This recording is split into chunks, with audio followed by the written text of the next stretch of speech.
Et c'est l'heure de la revue de presse. Bienvenue si vous nous rejoignez. Bonjour Hélène Frade. Bonjour Elisabeth. On va commencer par revenir sur la progression du chômage en France. Le nombre de demandeurs d'emploi qui atteint son plus haut niveau depuis 1999.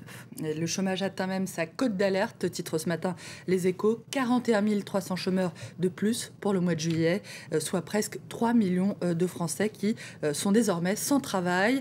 Le cap des 3 millions sera sans doute franchi ce mois-ci, à la fin du mois. Remonter la pente va être très difficile, a reconnu hier soir le Premier ministre Jean-Marc Ayrault.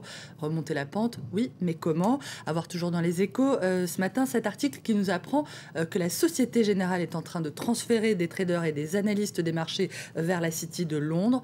Pourquoi délocaliser ces salariés? Parce que leur transfert permettrait de leur faire signer des contrats de travail anglais et donc des contrats beaucoup plus souples pour l'employeur.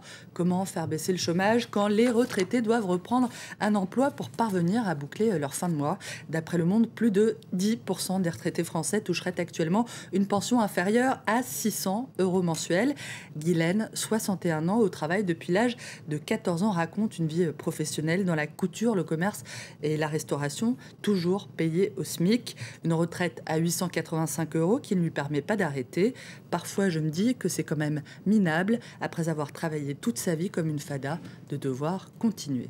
À voir également ce matin la querelle qui oppose les socialistes à leurs alliés écologistes au sujet du nucléaire. Le ministre du redressement productif, Arnaud Montebourg, a déclaré dimanche soir que le nucléaire était une filière d'avenir, ce qui a fatalement déclenché la polémique. Un vrai tollé chez les Verts, quand Montebourg fissure la gauche. C'est à la une de Libération, qui raconte comment le Premier ministre a tenté d'éteindre l'incendie en disant qu'il avait rappelé à Arnaud Montebourg la position du gouvernement sur le sujet.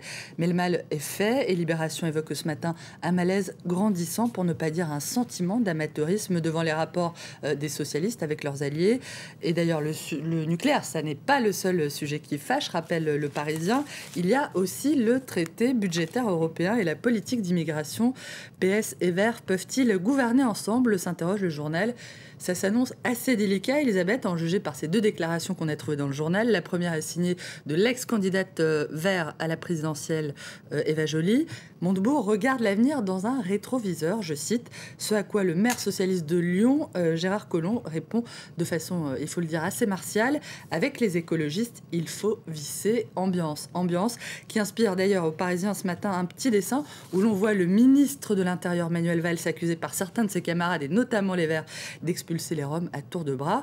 On le voit proposer à François Hollande d'expulser les Verts. Attends Manuel, attends, lui répond le président. Bon, en gros, ça chauffe à gauche. Ambiance également tendue à droite, où les favoris à la présidentielle de l'UMP, Jean-François Copé et François Fillon, se livrent à un duel fleuret moucheté. Entre ces deux-là, pas d'invective, pas de coup de sang, mais une guerre des nerfs